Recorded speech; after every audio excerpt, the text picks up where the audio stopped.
What's up, guys? So another week down. I it it never gets old. It feels great every time. Next week is week 10.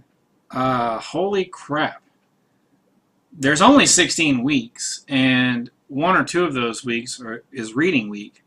So really, we've got like a month before we really start gearing up for finals. Um, so I had some midterms this week, which is again is why you see bed's still not made. That's okay. Don't worry. Things will return to normal. Rachel, I'm sure you're watching and you're concerned about it. And don't worry. It'll be rectified soon. Um, but it's just been an insane week.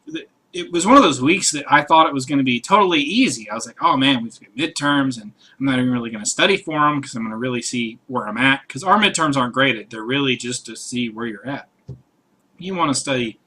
You want to not study. You want to just kind of skim things to give yourself an idea of what you covered, but you definitely don't want to study too hard. You want to see what you know. At least that's the approach I took.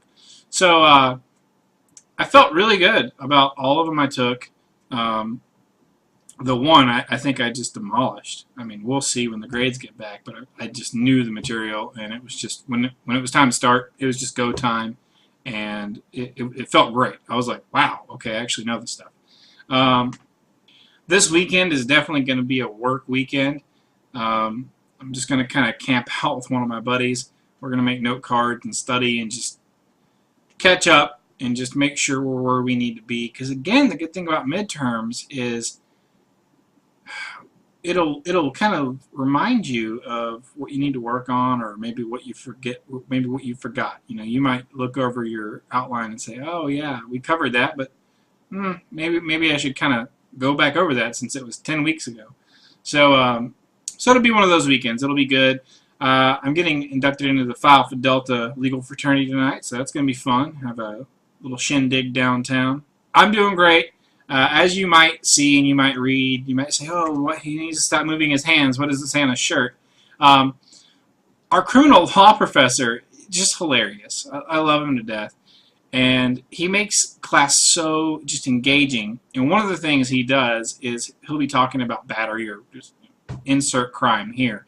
And he'll just start jerking and he'll just say, can't help myself, right? And he's basically just, saying, oh, they murdered this person. But they just couldn't help themselves. Help. So I had some shirts made up. I got all the people in the class to go together, and it says 1L, which is a first-year law student, and it did kind of the whole definition thing. It says, first-year law student or a person who can't help themselves. And we kind of filled his classes with the shirts today, and we presented him one. I think he really liked it. So, the one thing I can tell you is there is no need to buy any clothing before you go to law school, because it is ridiculous the amount of shirts.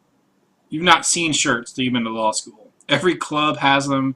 I mean, you have at least one or two events a month that have them. I mean, things like this. It is crazy. And I mean, that's good because I don't really have a lot of t-shirts, as you probably can tell.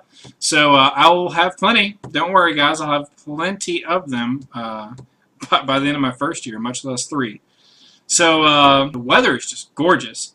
It's been like 65 in the mornings, most mornings, and, the high of 80. I mean, I'm from Florida. It doesn't get much better than that. I don't really want it to get any colder, which it will. But, when I went home last week, and it was 93 degrees with, like 80% humidity. So it's definitely a welcome change. And this is just gorgeous weather. And it will be interesting over the next 3 years to really experience 4 seasons. Have a good weekend.